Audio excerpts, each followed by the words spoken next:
ఒక కామెంట్ చూసాను నేను మీ దాంట్లో, మీ స్పీచ్ల కింద. MLA, MP, MLC full meaning తెలుసా మీకు అని అడిగి. ఎవరికి? మీకు.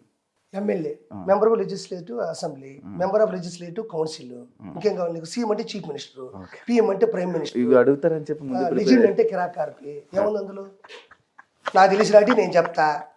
నువ్వు ఇదిగో నేనన్నా member of legislative council, member of legislative assembly, PM, chief minister ఇవన్నీ చెప్పిన. నీకు దమ్ముంటే అనిల్ కుమార్ యాదవ్ పోయి అడుగు. ఇదే ఎమ్మెల్యే అంటే 1000 కోట్లు సంపాదిస్తారు, 2 గన్మ్యాన్లు ఉంటారు. ఎంపీ అంటే మెంబర్ ఆఫ్ పార్లమెంట్ అంటే తెలుసు భూ కబ్జాలు చేసుకోవచ్చు, అది చేసుకోవచ్చు, ఇది చేసుకోవచ్చు.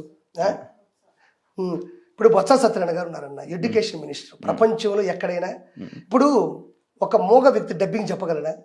చెప్తారా? కాబట్టి ఆ వ్యక్తికి డబ్బింగ్ చెప్పే వాళ్ళు ఉంటారు. కానీ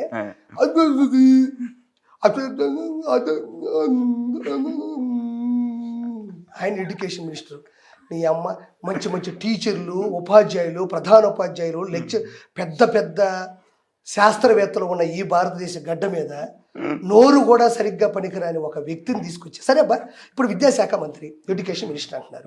అతను ఖచ్చితంగా ఒక ప్రెస్ మీట్ పెట్టి ఎల్లుండి ఎగ్జామ్స్ ఉన్నాయి బాగా రాయండి అని చెప్పాలన్నా ఎటు చెప్పాలా అంటున్నా.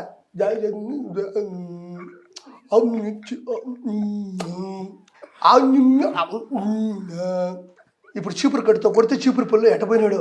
ఇంతవరకు ఓటం లేదు తెలుసు అతనికి. అవును, కాంగ్రెస్ ప్రెసిడెంట్ కమిటీగా పనిచేశాడు, ఎంపీగా 3 సార్లు ఎమ్మెల్యే కూడా చేసినట్టున్నాడు, 6 మంత్రి శాఖల్లో పనిచేస్తున్నాడు, డజన్లు చేసిన మనిషి. ఆ చీపురు పుల్లు ఎట్ట ఓట్లు వేస్తున్నారు?